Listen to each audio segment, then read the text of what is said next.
જોઈ જા લગ્ન શા માટે કરાય? તમે લગ્ન કરશો? હા કરીશ. તમે લગ્ન કરશો તો લવ મેરેજ કરશો કે અરેન્જ મેરેજ કરશો? હું અરેન્જ મેરેજ કરીશ. કેમ અરેન્જ લવ મેરેજ શા માટે? ત્યાં ટ્રેન્ડ વધારે પડતો લવ અને મેરેજ જો- તરફ જાય છે. હું લવ મેરેજ જો આપણે કરવા જેવું હોય તો લવ મેરેજ કરાય, પણ શું કે ફેમિલી વાળાને બધાનું ધ્યાન પણ રાખવું પડે. ખાલી આપણે પોતાની ચલાવીએ એ પણ ન ચાલે. એટલા માટે ફેમિલી માટે આમ. ઓકે. અત્યારે માર્કેટમાં એક નવો ટ્રેન્ડ ચાલે છે. લગ્ન કરતા પહેલા છોકરો અને છોકરી એકબીજાને જાણવા માટે લિવ ઇન રિલેશનશિપમાં રહે છે. એના વિશે તમે શું કહેશો? એના વિશે હવે મારો એટલો એક્સપિરિયન્સ નથી એટલે કંઈ કહી ન શકું. પણ તમને શું લાગે કે એવું કરવું જોઈએ કે ન કરવું જોઈએ? એવું હું કહું છું કે ન કરવું જોઈએ. કારણ કે પછી તમને ખબર પડી જાય છે, આપણે જયારે મા બાપ આપણે જયારે અરેન્જ મેરેજ કરાવે છે તો એ કંઈક શું કહેવાય છોકરીમાં જોયું હશે ત્યારે જ કરાવતા હશે. બીજી પૂછતા આપણે પૂછપરછ કરીએ ગામમાં કે આ છોકરી કેવી છે કે છોકરો કેવો છે, એના ઉપરથી પણ ખબર પડી જાય આપણા મિત્રો ઉપરથી. જો એવું ન હોય તો તમે મને બોલજો તો હું તમને શું કહેવાય આ બધી ડિટેલ કઢાવી આપીશ. ઓકે. અત્યારે ઓકે બરાબર છે. તો આગળ વધીએ આપણે. તો તમે ક્યાં રહેવાનું પસંદ કરશો, ગામડામાં કે શહેરમાં? હું ગામડામાં રહેવાનું પસંદ કરીશ. કેમ શહેરમાં ફેસિલિટી એ ઘણી છે. ના, ફેસિલિટી ભલે ઘણી છે. એક તો આપણે હવાનો પ્રદૂષણ વધારે પડતો છે, જે મને બહુ એલર્જી છે એનાથી. ઓકે. બીજો શું કહેવાય ગામડાનું જીવન બહુ સુખી હોય છે આ શહેર કરતા. એક અહીંયા શહેરમાં મોંઘવારી સૌથી વધારે જે મળતી હોય તો મોંઘવારી છે, અને ગામડામાં એ મોંઘવારી નથી. ઓકે. અને ગામડામાં પણ એટલી સુવિધા મળી જાય છે, એવું હવે નથી રહ્યું ગામડું કે શહેર. હવે ઇવન સિટીના જે માણસો છે એ પણ ગામડામાં આવ્યા હતા. તમને ખબર હોય તો કોરોના કાળમાં ગામડામાં જ આવ્યા છે ને બધા સિટીમાંથી. ઓકે. તો તમે કહો છો ગામડામાં વધારે રહેવાનું પસંદ કરતો. તમે અત્યારે ભણવાની એજમાં તમે ભણો છો ને સાથે નોકરી પણ કરતા હશો આઈ થિંક. તો તમે ક્યાં ભણવાનું વધારે પસંદ કરશો, ગામડામાં કે શહેરમાં? જો ગામડામાં સુવિધાઓ હશે તો હું ત્યાં જ ભણીશ ભણવાની. કોલેજ ત્યાં હોય તો હું ત્યાં જ ભણું. પણ હવે કોલેજ નથી એટલે મારી મજબૂરીના લીધે હું અહીં આવે છું ભણવા માટે. ઓકે. તો તમે વધારે ભણવાની અંદર તમે કઈ સિસ્ટમ તમને વધારે એમ લાગે કે નહીં, ગુરુકુળ સિસ્ટમ સારી કે અત્યારે જે મોડર્ન એજ્યુકેશન ચાલે છે એ સારું?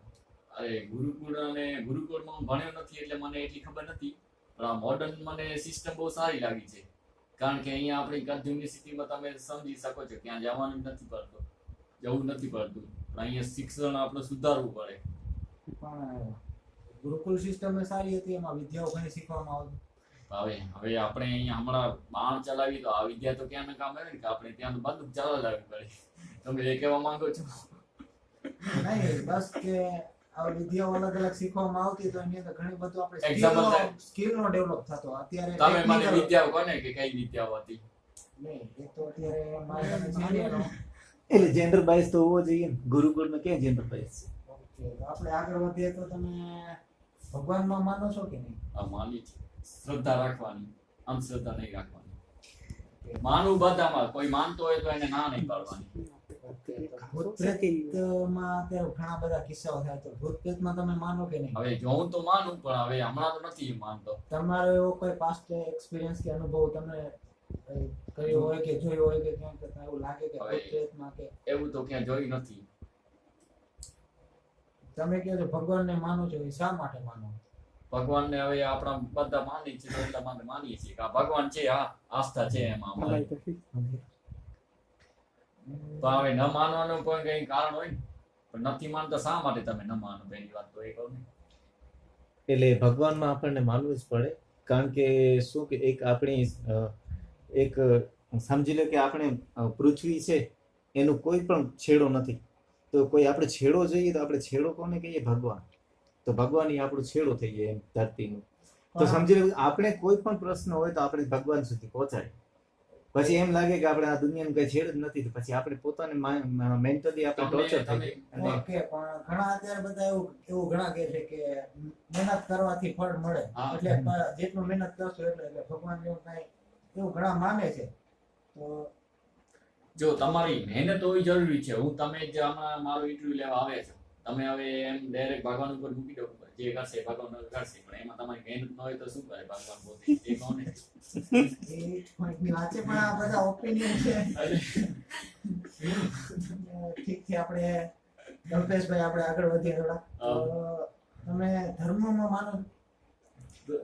ધર્મમાં હવે જો પોતપોતાનો ધર્મ ઉપર છે. તમે પોતાના ધર્મ આસ્થા રાખો, માનો. જો મુસ્લિમ ધર્મ છે તો એ પોતાના માને છે કે અમારો ધર્મ ઉપર, આપણે હિન્દુ છીએ તો આપણો ધર્મ હિન્દુ ઉપર. હવે આપણે ધર્મ માનવો પહેલાથી માનતા આવીએ છીએ તો હમણાં પણ માનવું કઈ નવી વાત નથી. તો અત્યારે ધર્મમાં ઊંચ નીચ જોવા જડે આવું બધું એ તો જો એ પોલિટિક્સ ના લીધે.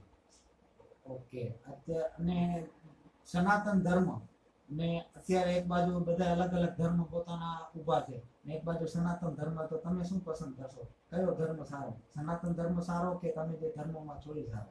આપણે હમણાં જે ધર્મમાં જન્મ્યા છીએ એ જ સારો છે. આપણે જન્મ લીધા પાછળ આવે તો ભગવાન જો આપણને જન્મ આપે તો પહેલાથી જો આપણે જન્મ લેવો તો બીજા ધર્મમાં જન્મ ન લઈએ, પછી જો આપણે